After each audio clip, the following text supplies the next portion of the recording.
প্রতিদিন সকালে খালি পেটে হলুদ গরম জল এগুলো তো আমি খাই, কিন্তু ভিডিও করা হয় না। তাছাড়াও মেথির জল, জিরে মৌরি ভেজানো জল, থোড়ের জল, অনেক রকম জল খাই।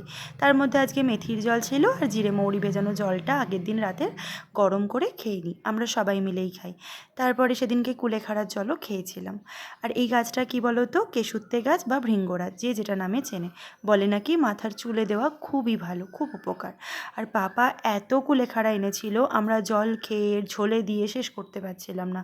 তাই এক সপ্তাহ ধরে আমরা রোজই কুলেখাড়া খাচ্ছি, শেষ আর হচ্ছে না। সেই দিনকে জল করে খেয়েছিলাম। খাওয়ার পর তো ব্রেকফাস্টের ইচ্ছা ছিল না, তাই ও বাড়িতে একটু কারি পাতা আনতে গেছিলাম, একটু কোনো রেসিপি বানাবো বলে। গিয়ে দেখলাম কারি পাতার গাছটা অনেক দূরে চলে গেছে।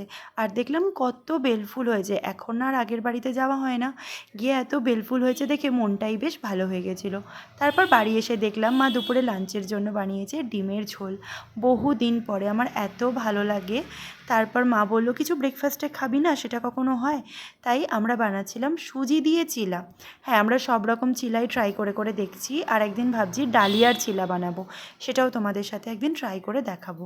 বাট সুজির চিলাটা এত টেস্টি হয়েছিল, কিন্তু একটু পেট ভার করে। তাই এটা যদি খেতে হয় একটু সকাল সকাল খাওয়াই বেটার, নাহলে দুপুরের খাওয়াটা খেতে হয়তো বেশ দেরি হয়ে যাবে। কিন্তু ট্রাস্ট মি, এত হেলদি, কম তেলে হচ্ছে, প্লাস এত টেস্টি, তোমরা অতি অবশ্যই একবার ঘরে ট্রাই করতে পারো। আমি তো 3-4টে কখন খেয়ে নিয়েছি, কোনো ঠিক ঠিকানা নেই। আর খেতে খেতে মায়ের সাথে একটু গল্পও করছিলাম।